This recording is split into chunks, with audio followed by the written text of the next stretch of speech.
So welcome everybody to this Consulting for BSOS Majors workshop, Introduction to Case Interviewing. Case interviewing is one of the trickiest parts of the consulting application process. And so we're really pleased to welcome representatives from DraftKings to show us the ins and outs, what you can expect, how you can prepare, and just a few things before we get started. For people who are just coming in, please sign in and using the link in the chat. There are also a few other upcoming events that are focused on consulting. And so I'm also putting that in the chat as well. And so for this particular series, for the BSOS Majors for Consulting, we have got another workshop on April 5th from 4:30 to 5:30 on writing resumes for consulting jobs. And then we're going to be doing mock case interviews, April 12th, 2023. This is one of the most important things, I think, from my perspective, if you're interested in a consulting job, is to practice doing case interviews. There's no amount of reading in the world is going to be better than actually speaking the words and thinking on your feet. And so if the consulting world is what you aspire to, please come to that, and more information and registration will be coming soon. So check your inbox and the Feller Center career pages. And then finally, ICF is another consulting firm, and they are holding a consulting career exploration program on April 20th. So information and the application is also in the chat. And so without any further ado, I would like to turn this over to our DraftKings presenters. And so welcome. Thank you guys so much for coming. And I am so excited to learn what you are going to share with our students. Awesome. Yeah, we're very happy to be here. I can share my screen and kick off the presentation. Perfect.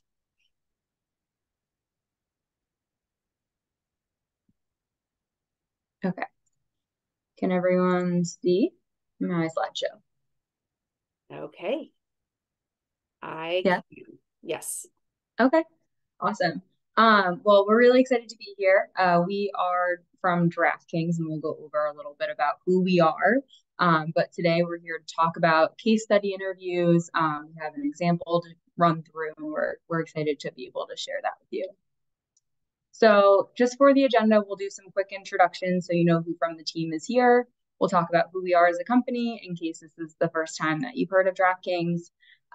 We'll talk about what a case study is, and then we'll go into the latter portion, which is a case study workshop.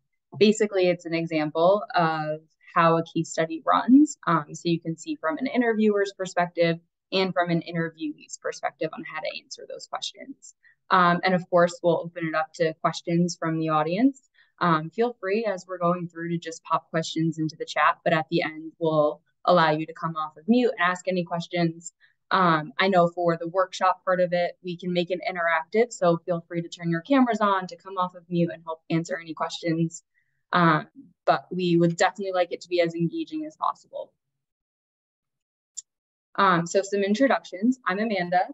I am a campus recruiter at DraftKings. I've been here for about 3.5 years. I've sat in the Boston office the whole time.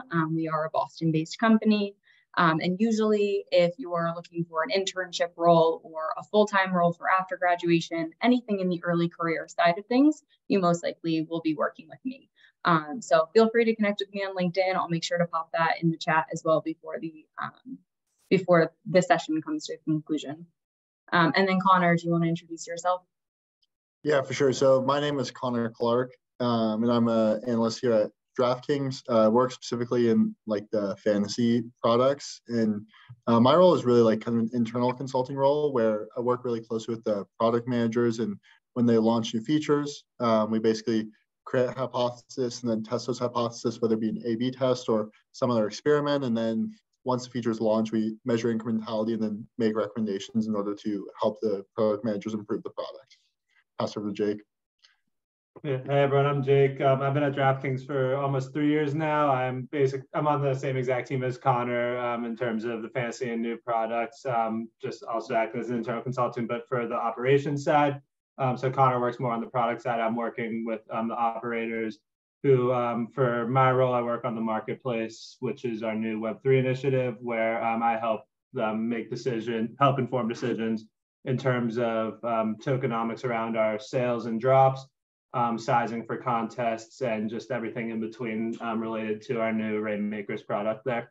But it's been an awesome time, and it's an amazing time at DraftKings, and the analytics team has just been great so far.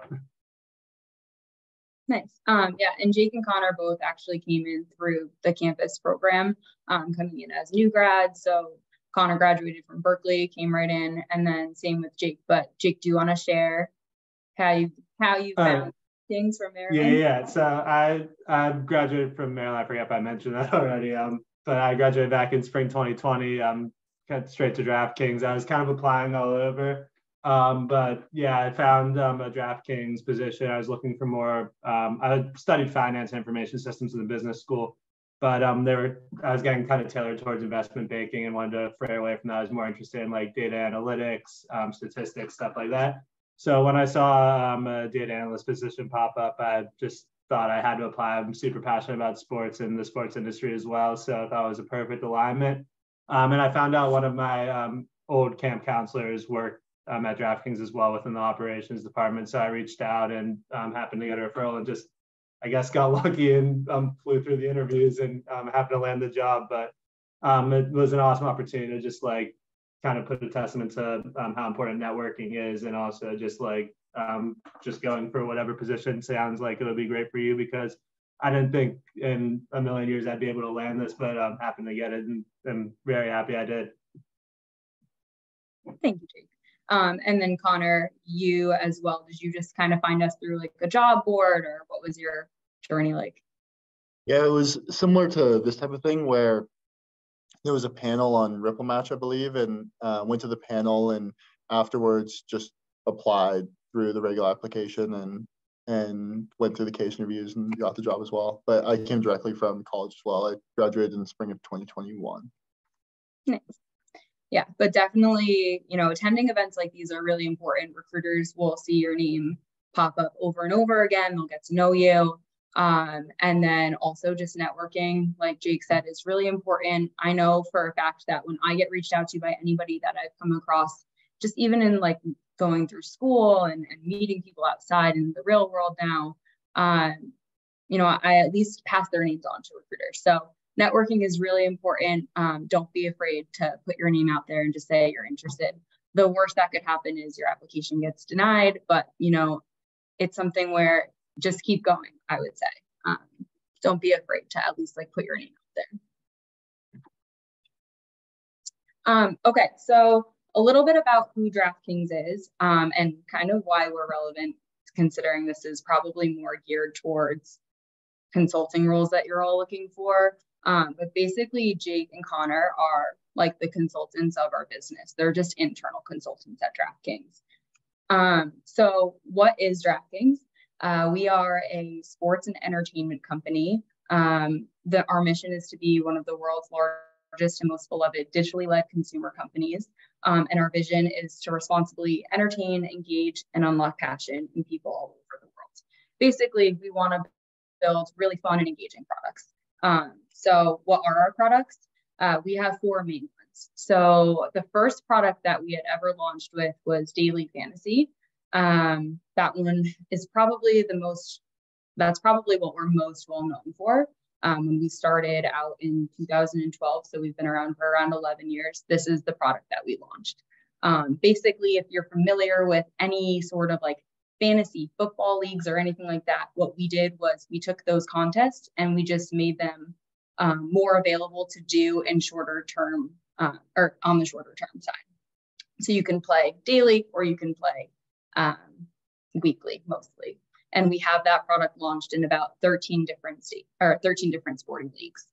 And then we also have a DraftKings Sportsbook. So this one is probably the most relevant right now because sports betting has just started to become legal in a lot of states. So it wasn't actually legal in the US until 2018 when the Supreme Court lifted a ban on sports betting and basically told states in the US, if you want to legalize it, go ahead, you can do so. So we've seen about half the states in the US start to legalize sports betting, and we've been able to launch in most of those states, which is very exciting. We actually just launched in Mass on Friday, our home state, and we had a big celebration in the office. It's pretty exciting, and it's just really cool to be part of this industry when it's just starting out. And then we also have a DraftKings casino product. So this doesn't really have anything to do with sports. So not sure if this one is as well known. It's only launched in about 6 states, I think. But basically, if you've ever been in a casino, what we've done is we've taken those experiences and we've put them in a digital format. And then finally, our 4th product is our DraftKings Marketplace. So the DraftKings Marketplace is a marketplace where you can actually go and buy and sell our NFTs. So this one's a little bit newer. We launched it in 2021, but overall, these are our 4 main products in case you've never heard of us. Something too that we always just like to plug, we know we have really fun products, but we really do have a strong stance on responsible gaming. Our method or our stance is it's more fun when it's for fun. And we partner with a lot of different organizations to make sure that we're providing the right resources to our customers to be able to use. So for instance, they can set reasonable limits for themselves. But yeah, we partner I think our biggest one is the American Gaming Association, but we always just want to put that out there. Our products really are meant to be like a fun thing to do or a fun pastime. Okay, so DraftKings Campus Program, and how does this kind of fit in with all of these like case study interviews? So most likely, if you are on this call, you'd be probably looking for either a consulting job or maybe even an analyst job and you didn't know it. So we hire from the campus side of things into internships, co-ops, and then full-time opportunities. For our analyst positions, just for you all to know, we usually recruit for those positions in the fall. And we offer analyst positions as an internship or as a full-time. The interviewing process looks a little bit like this.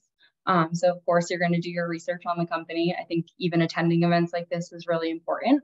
And then you'll send in your resume for whatever job it is that you're looking for, most likely an analytics position for us.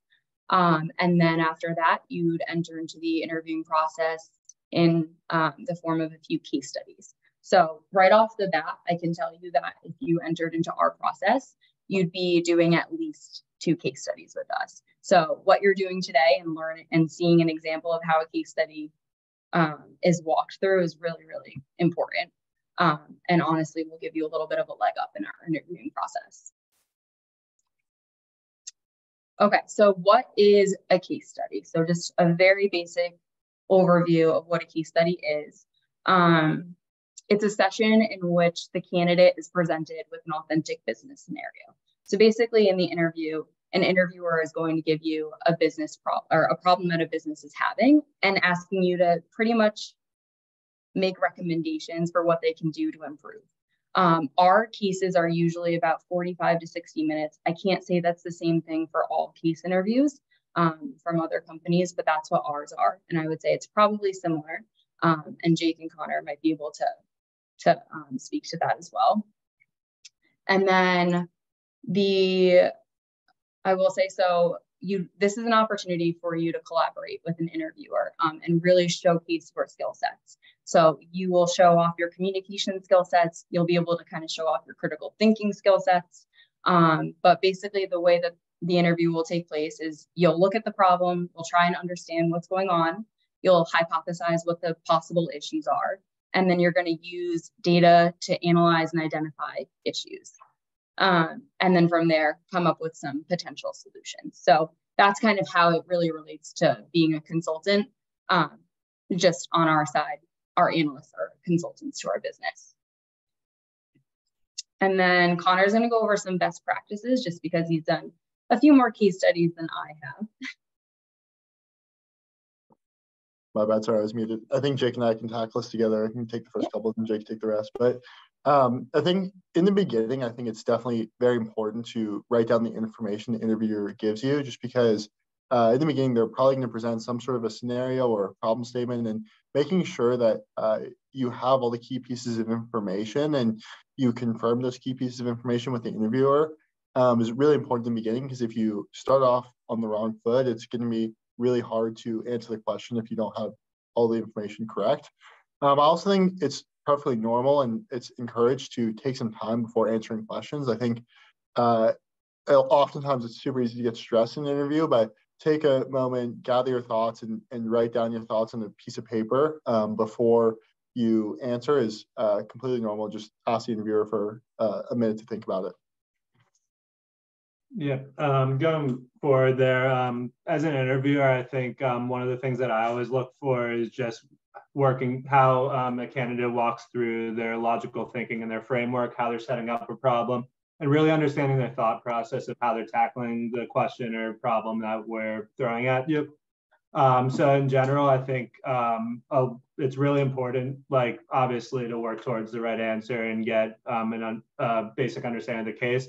But we really want to see how like you're adapting to the different scenarios we're throwing at you, how you're approaching the problem. It's okay to make a mistake. It's more of a, as Amanda mentioned before, like a collaborative effort. There's a lot of conversation involved with it also, for the most part in case studies. So I think the biggest part is just communicating within case studies and making sure you're just conveying everything that's going on in your mind, how you approach your answers, and just walking through the logic that took you to coming to your decision. And then along with that, just making sure, one thing that I'm not doing, I'm kind of blabbing on, but making sure you're thorough and thoughtful throughout the case and really highlighting the main points is just super important. As we do, obviously you can overshare and keep going into points that might not be relevant, but making sure you highlight the main factors that came into your decision making is super important for helping the interviewer understand how you approach the problem and how you came to your answer. And will definitely help you in the long run, just making sure you walk through everything. Awesome. Okay, so now we're going to walk through an example case study, but we'll stop for a second. Does anyone have any questions about any of the information we shared on DraftKings? I think the best practices will be conveyed throughout this example. So hopefully, that will spark some questions that you might have, but just want to make sure that we can open up the chat just in case.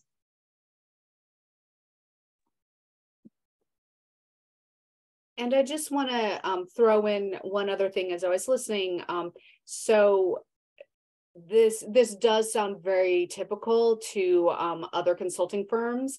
And so if you're sitting here like, yeah, I'm not super into sports, so I'm not sure if this is going to be relevant, this will be. And especially like, just all the tips and best practices that have that they've shared. So just know that, the case interview concept is just, just kind of permeates the consulting field, and they're looking for the same things. Your process, are you thinking through what's relevant? Is it logical? And also kind of the asking questions and the collaboration. Yeah, I also think that brings up a good point that almost all case interviews you do will not be about the topic that you're interviewing for. Like this one's going to be about a grocery store, which obviously we don't work in grocery stores. Yeah, exactly. That's a good point, Connor. Okay, you ready to begin? Yep. Okay. Cool. So for this one, I'm going to be the interviewer and Jake is going to be the person being interviewed, and we're going to walk through the case. The case is definitely a lot shorter than you would see in a normal case interview, and maybe slightly simpler, but definitely the practices that we're going to show today are going to be very similar to what you do in a real case interview. So I'll start off by reading the problem statement for Jake. So you work as an analyst for a grocery store franchise that has 5 locations throughout a greater metro area. Recently, a poorly constructed survey on customer satisfaction for your stores was conducted. This survey found that customers were unhappy with busy stores and being able to find items in some locations, but not others. The survey data does not allow for easy verification or location of the described problems. You do, however, have a significant amount of data about customers and the stores that you can analyze to determine what could be driving the problems. Jake, do you have any questions about the problem statement there? Yeah, right off the bat, I don't think I have any questions immediately, but right off the bat, what I would take away from here as a candidate is understanding the gist of the problem here is that the supermarket, the overarching leads of the supermarket are really focused on customers who are unhappy with the actual traffic within their stores at the times that they go in. So just keeping in mind that the gist of this problem, even if there is other data supporting it, is going to be surrounding how we can kind of even out the just clutter within the stores is going to be the main area of focus here, is something to take away. If there are questions, I don't have any personal questions right away, but if there were questions that you had as a candidate, say you were taking this would now be the time to ask it. It's a clarifying questions. I can't emphasize enough are the most important things to ask an interviewer. If someone went off basis with something that they misheard from me when I was giving a candidate a question as the interviewer, like if I was in Connor's position, it kind of just throws off the interview completely if you're going on a completely wrong path or if you misunderstood something. So always just ask any questions that might come up in your head, even if it does seem very simple in my mind. Yeah, exactly. But great job. You confirmed the problem statement. Cool. So when we break down the problem statement, we think about a few real problems. I'm going to just go through all the ones here. So customers are unhappy with the busy stores. Customers can find some items in some locations, but not others. There's a few ways we can solve for those problems, which is reviewing the current system in place, hypothesizing what features of the system could be causing the problems, and then using data to investigate and determine what is actually causing the problems. And stopping here for a second, I think this is basically what a lot of consultants do, either internal or external, where you're given some sort of hypothesis about what's happening in a business, and you use that hypothesis to formulate more hypothesis, and then look at the data, test the data, and then from that data, make some sort of recommendation to whoever your stakeholder is. Cool. And then, yeah, suggest potential solutions. Awesome.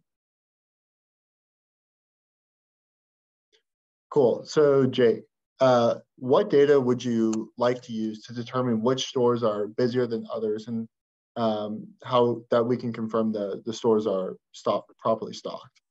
It's one piece of information. I think the main things I'd want to consider here would be just general foot traffic within the stores.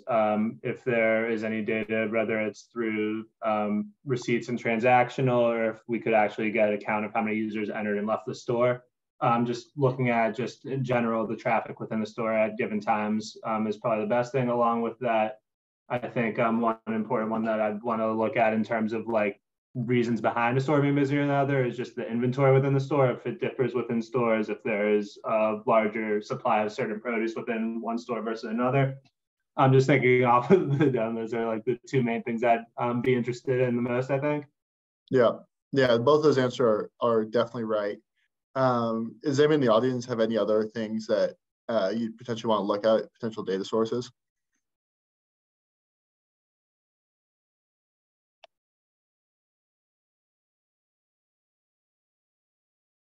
All right. Well, a few that we came up with, I'm going to press the next 4. Checkout lines, so which stores have the most people checking out, the peak days and times within each store, the workforce planning, so who's going to, or how many people are currently working at each store each day, and then inventory data. So exactly what Jake said, plus a few more, but there's many potential answers here, given that there's a wide range of data that you might want to look at.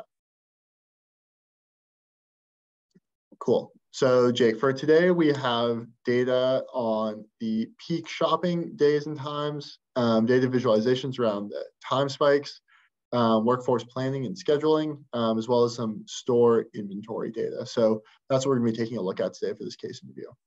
Sweet. Cool. So in this chart, you can see basically the number of customers per store for the week of April 4th in 2022. I'm going to keep click one more. Thank you. So which stores are experiencing a sharper peak on what days? Yeah, so first thing I will look at in this graph is just first understanding what the axes represent. I'm thinking out loud right now, I wouldn't be saying this specific thing within the interview, but the first thing I'd be doing is taking a look at the chart and fully making sure I understand what I'm looking at. So as I can see across the bottom, it's just the days of the week. So the beginning first 5 would represent the weekdays, and then at the end, the weekends. And then the number of customers is just the height of the line within this framework.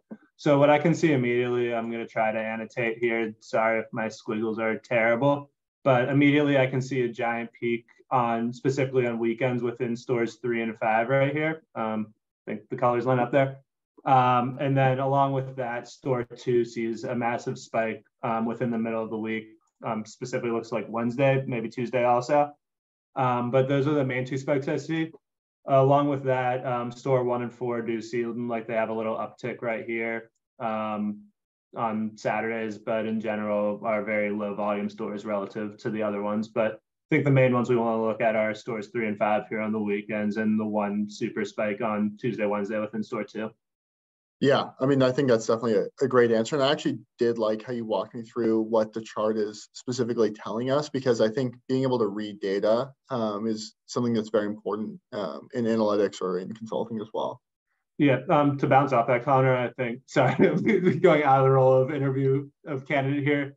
I do think also if you do walk through that, if you are wrong about it, then you have the opportunity for the interviewer to correct you if you're misunderstanding something, so you don't again go off course there. So it's always great to clarify. I always emphasize that when I'm interviewing someone. Yeah, because if you get an answer wrong, it's okay, as long as you show that you're able to be coached and able to be helped and pushed in the direction that gets you to the correct answer. It's not about getting it right the first time. It's about, can you communicate effectively, and can you eventually reach the right answer with guidance. Cool. So like Jake mentioned, we see a spike on the weekends for stores 3 and 5, as well as a spike on the weekdays for store 2. So Jake, what do you think could be causing those spikes? Yeah, just going back on like what we mentioned before in terms of like what could be causing, or what we want to look at in terms of busy days and what we want to take in through the data. I think one specific one could just be, as you mentioned before, like the workforce planning could be different within stores, and like the needs within stores based on their location or other factors that might drive customers to the stores at those times are something we want to look at. One specific one I think of is location. So like the store 2 that spikes within the week might be a location closer to, say, urban workplace or an area where it's densely populated within the week versus the weekend. While Saturday and while the weekends, the ones that stores 3 and 4 might spike around locations that are more suburban or where more people live and can have easier access, or might have inventory that those other stores don't have, where users can spend more time at within the store. So I think there's a lot of things that could lead to spikes, but I'd say location would probably be my hypothesis for the main driver, while secondarily, like the amount of workers, size of the store, and the inventory that they have would be like secondary there. Yeah, awesome. I think that's a great answer, where we'd probably assume that stores 3 and 5 are maybe in a more residential area as people are going to weekends, and store 2 is probably in a maybe a business district or somewhere where people are going to work. So maybe people are stopping in for a quick lunch to grab some stuff from the deli, or maybe they're going after work or that type of thing. Cool. Awesome. So like we talked about before, you notice a large peak on Saturdays at stores 3 and 5. So what are some ways you could incentivize customers to shop on different days of the week in order to reduce stress on the store? I'd say that, well, first, like through this chart on the right, it looks like most of the customers are coming in the morning for these stores. So one thing that you could do is try to offer incentives for, well, here it says incentivize customers, but some sort of like reward or coupon or discount or some sort of way to drive users to the store at different times of the day, if not different days of the week. It looks like the obviously main stress here is on Saturdays. So I think having a rewards program that could reward users for coming up, or customers for coming, sorry, I'm still in DraftKings state of mind, on different set of days could be beneficial here to kind of spread out users coming day after day, and also could customers, geez, coming day after day, and also could increase loyalty for those customers as well. Along with that, I think that just different discounts on certain days would obviously lead to customers buying stuff on, say, like you offered, you can get bananas half off on Tuesdays. If someone likes bananas, they're going to want to go on Tuesdays, something like that. But anything to just reward the customers for coming at different times of the week or incentivize them would probably be beneficial here. Yeah, I think rewards and promotions are definitely a great answer here. Does anybody in the audience have any other ideas?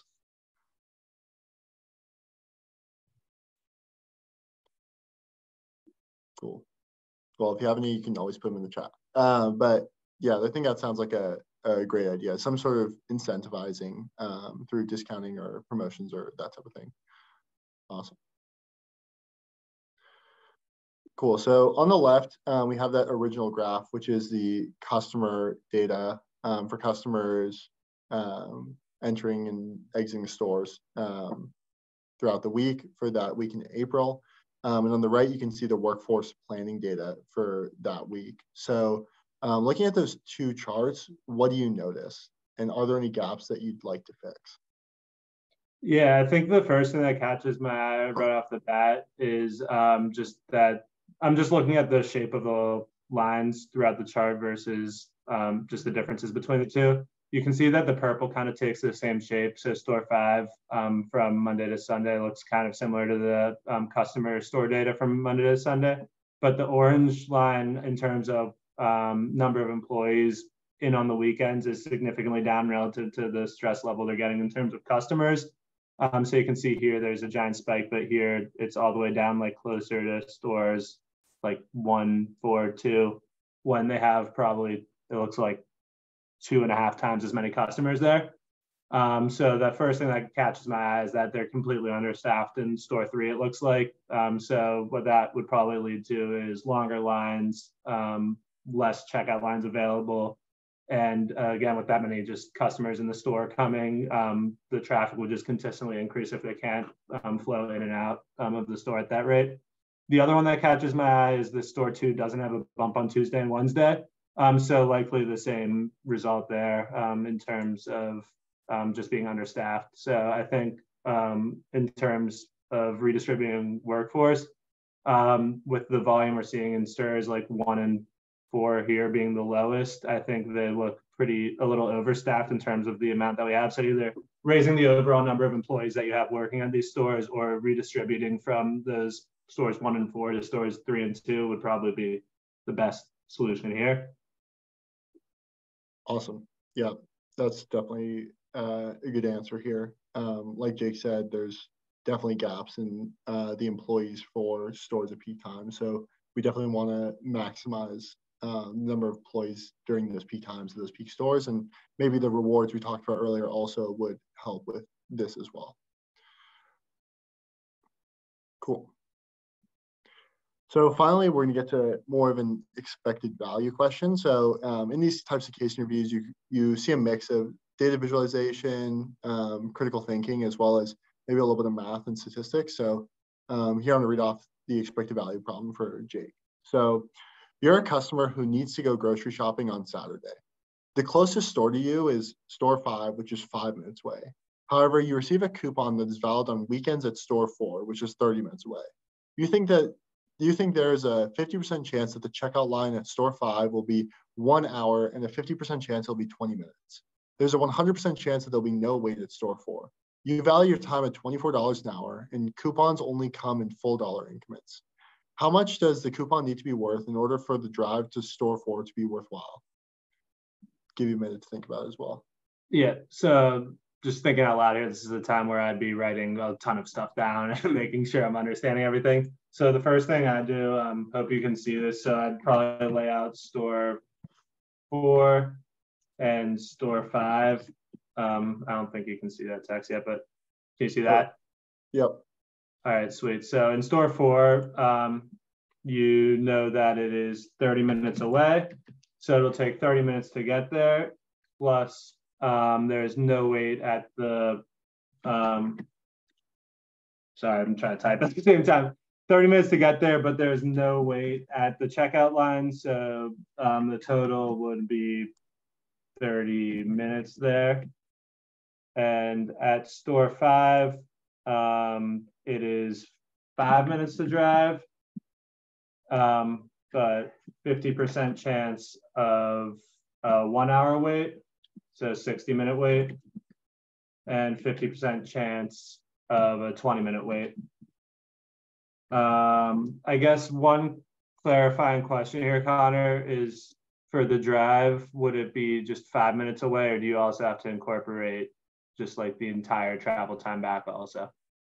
Yeah, it's a great question. So if we're thinking about their full experience, it would include them driving to the store as well as driving back. Okay, sweet. This doesn't let me edit the times. So basically, I'll do the drawing again. That seems easier. This is not working for me.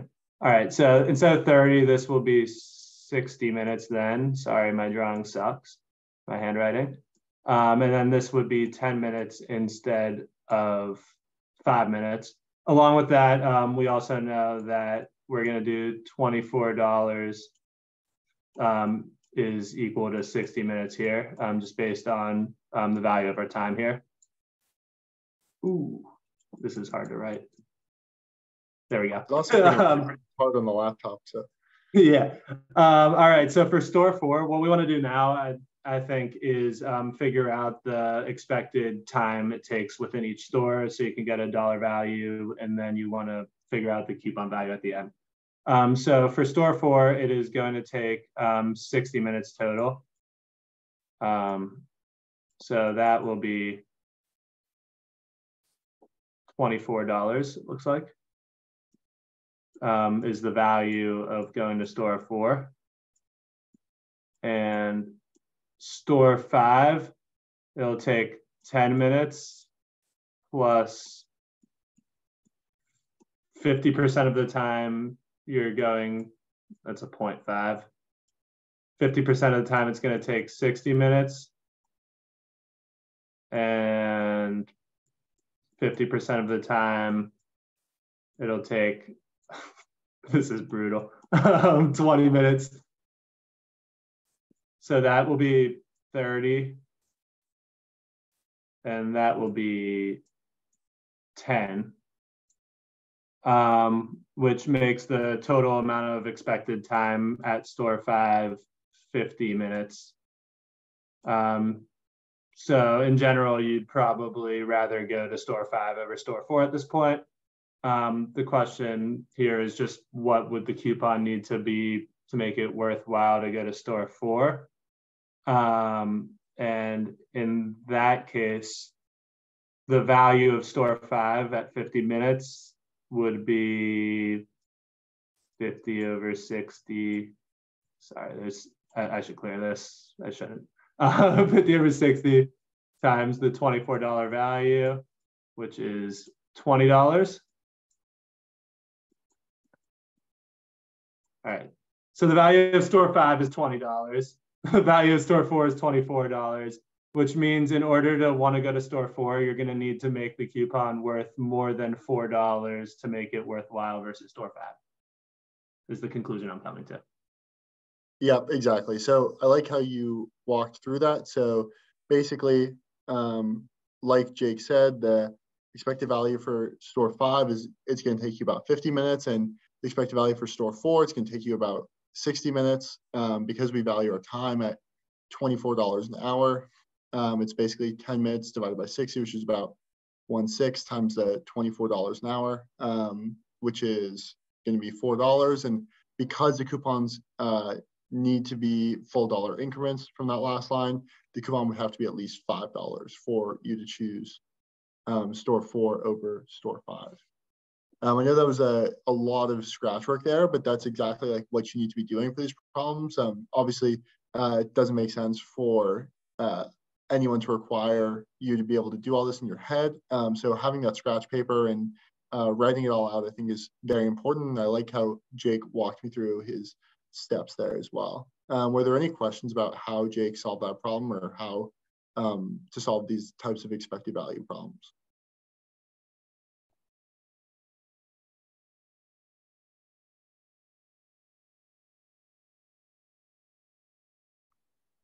Cool.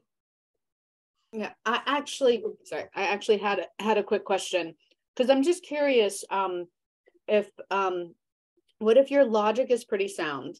Like, as I was listening to Jake, I was like following along, okay, the math, that all makes sense.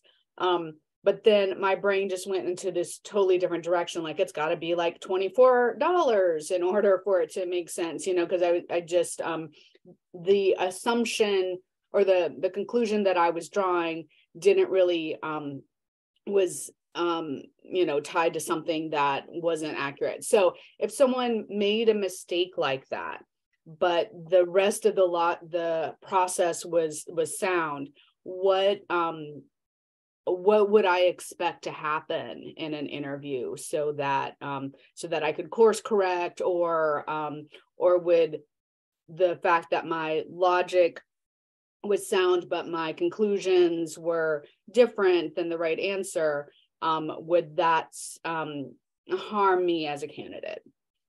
Yeah, that's a great question. Okay, Jake, you can take it. Yeah, I was gonna say I can touch on that. As an interviewer I do expected value case studies as like my interview role here. So a lot of the time that definitely happens basically with every single candidate. Like, there's always a time where you're gonna mess up. Like, I've seen this before, so I knew exactly how to like walk through it, obviously. But there are areas where like you can slip up. I think the most important thing, like you said, is walking through and following your logic. And once you make that mistake, I personally will let you finish and come to your conclusion when you're going through it. So like, I'd let you make the mistake and come up with like, oh, it's 24 or something like that.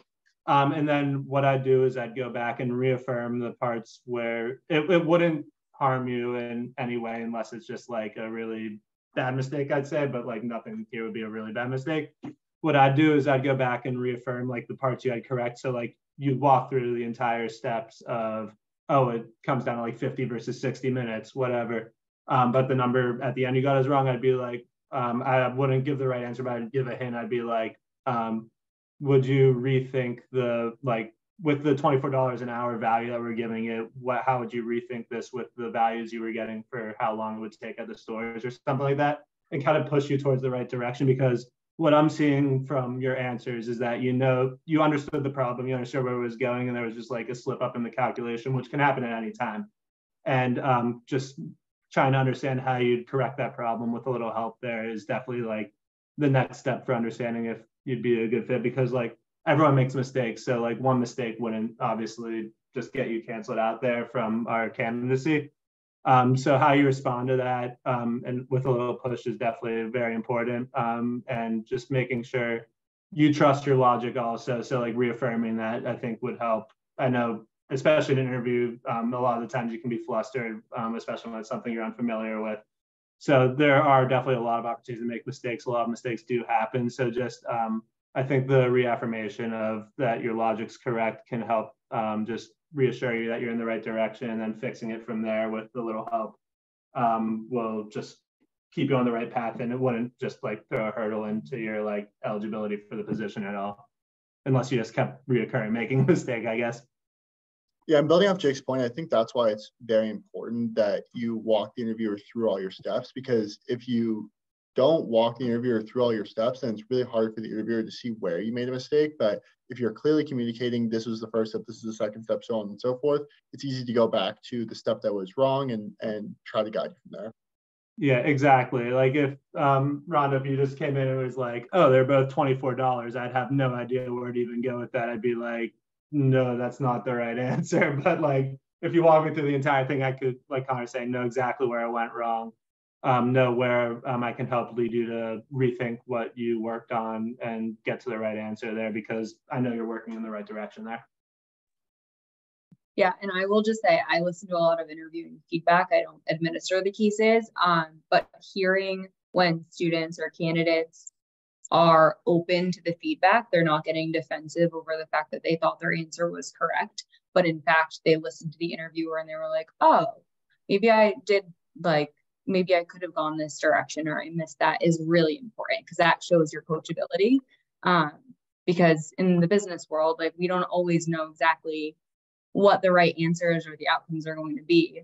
We're just trying to test things, and people will check us constantly to make sure that the right things are in place to get to the right answer.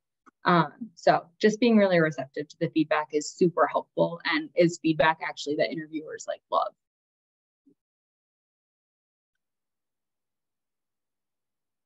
Okay, I think we're gonna move on to just a conclusion and kind of reiterating the best practices.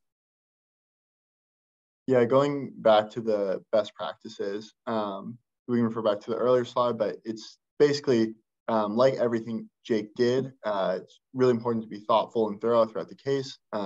Reiterate the problem statement after the interviewer gives it to you. Make sure you get the time to write some notes down and gather your thoughts before answering, and turn it into a conversation, because I think it's really important to not have this be an interrogation. And if you turn it more into a conversation, then the interviewer will feel more comfortable with you, you'll feel more comfortable with the interviewer, and you'll be much more open to asking those critical questions.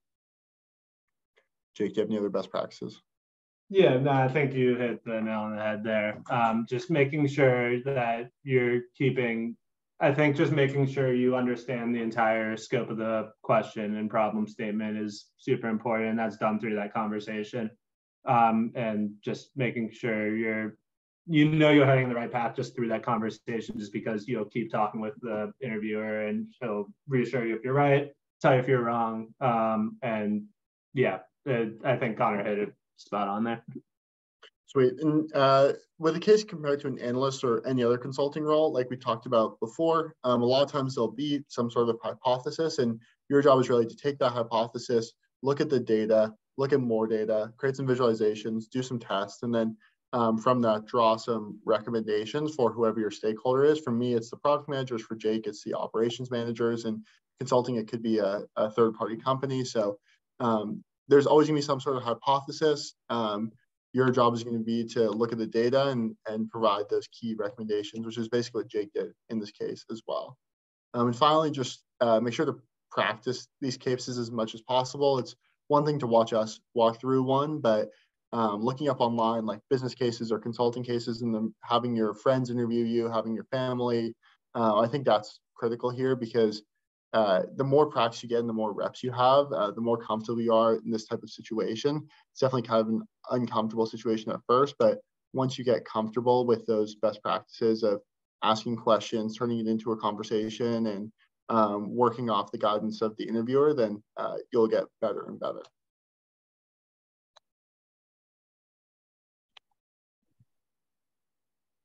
Awesome. All right. That concludes what we have. We'd love to open it up to questions. If anybody has any, feel free to come off of mute or put your questions in the chat. Yeah, thank you guys so much. Like, this was really interesting, and it certainly got my brain going. And so yes, I certainly want to encourage questions from all the students here, and I would also be interested in hearing, how can we support you in preparing for case interviews? So as I mentioned at the beginning, we are going to do mock case interviews and in April. And so what's going to be different and good about that versus asking a family member to quiz you, to interview you on some of these cases, is that you will be working with somebody who has done these case interviews before, who can give you feedback, and so that you get that professional perspective about how you can improve. So please take advantage of this time, ask any questions that you have, or give us any suggestions about how we can continue to support you in progressing down this industry.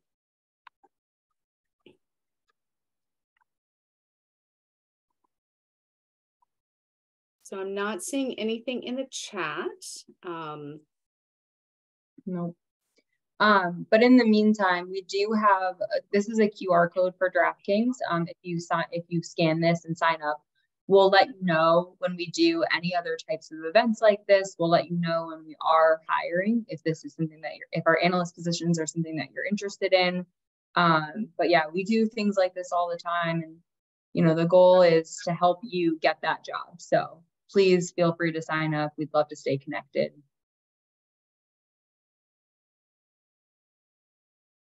Great, thank you. Josh, I just saw your question in the chat.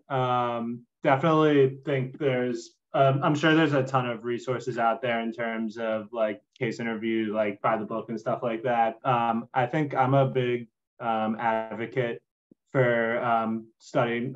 When I was preparing for my case interviews in this DraftKings interview specifically, I used YouTube as a resource a lot. Obviously, it's not like a formal resource, but there's a lot of informative, just like workshops on there from like example case interviews, mock case interviews, understanding how you're supposed to just flow through the conversation and what you might expect from these business situations that come up. There's certain frameworks that different like interviewers and cases tend to work through. So I think it's definitely a beneficial resource to just see someone go through in video what a mock interview might look like, similar to what me and Connor did here, but they're like way more in depth and like more specific, and some are done by like companies.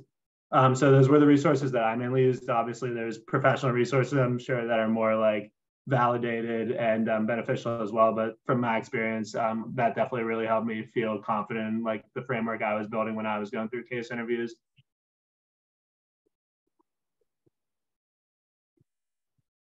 Yeah, there is one book that I've heard referenced quite a bit, although I really do like the YouTube perspective. So I'm just going to put, so the book that I've heard recommended from several professionals is Case in Point by Mark Cosentino. And, but there's a lot of resources, and actually everybody here has free access to LinkedIn Learning.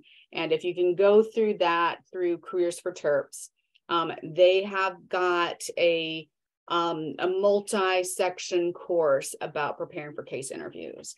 So, so I would recommend thinking through how do you learn best, and using those resources.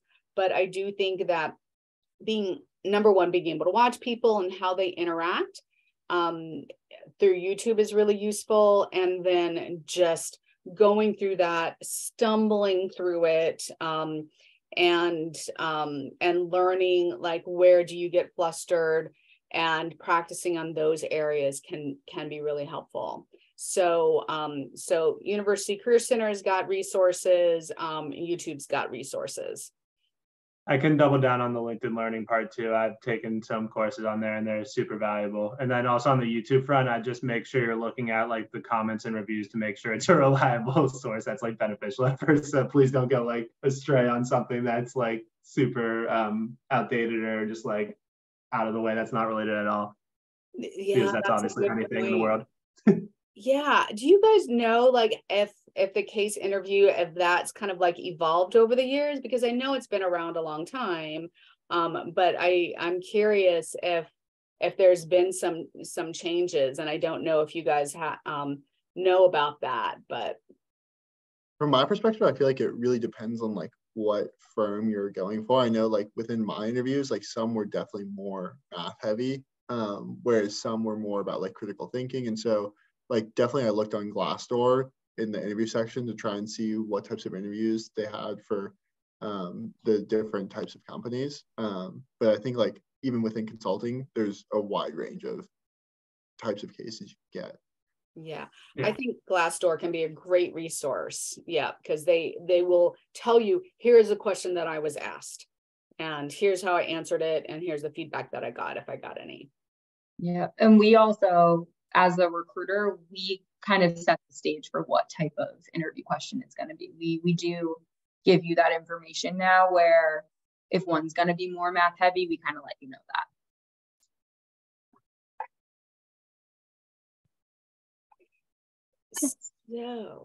So I'm just wondering, are you guys feeling more prepared than when you joined us at the beginning? If you can, like in the chat, like, you know, even put a thumbs up or a yes. So we just want to get a sense of, did this help to kind of demystify the process for you?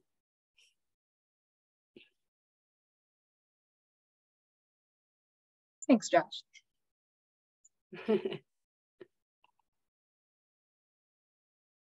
Okay, if I'm not getting a thumbs up, I'm going to assume that there's some questions here.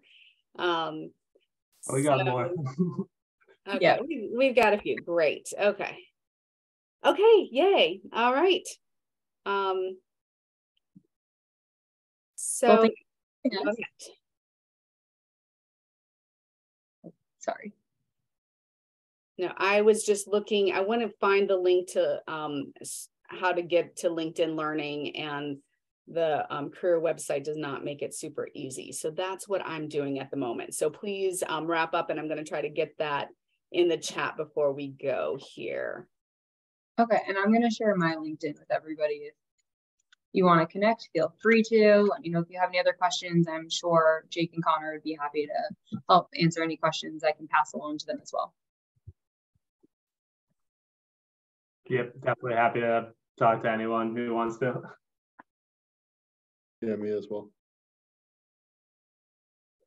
And these are things that I really encourage people to take advantage of. I think that in so many cases, we get into this mindset of, I've got to do this on my own.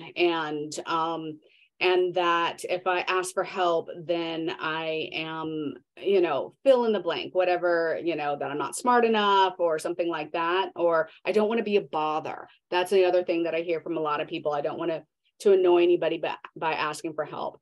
And what I want to say is that this is a really good muscle to build now, that that asking for help is one of your biggest assets. And when people say, please connect with me on LinkedIn, please take them seriously, because these people are here out of the, you know, because they want to help, and they know what you're going through. And so, you know, yes, they go through times when they're busy and when they're stressed out and they might not respond right away, but they'll also be happy to, you know, connect with you and answer your questions and give you some advice. And if DraftKings is something that you're thinking about, then you should be talking to these people because they can, you know, let you know what it's like to work there, and what are they getting out of it, and what are, you know, especially like people who are interviewing, what do you look for when you're conducting interviews, or what's really important on a resume so that I can get to the interview section. So being able to talk to a real person at the organization you want to work for is really one of your best resources. And so I really hope that you take advantage of it. And Amanda, Jake, and Connor, I hope that we see you again soon. We will certainly reach out to you for future events, and this has been incredibly informative. I really appreciate you breaking this down for us. And yeah, it's very exciting to have you here. Thank you so much. Yeah, thank you so much for having us. Yeah, thank you for hosting us. It's been a great time. Absolutely. All right. So everybody, this recording will go up soon. And And any questions, I'm also going to put my email address in the chat. And so feel free to reach out to me if there's any resources that we mentioned that you want to look into. I'll get back to you. All right. Have a lovely evening. Thank you, guys. Thank you. Go Terps tomorrow. Yay. Go Terps. Bye. Bye.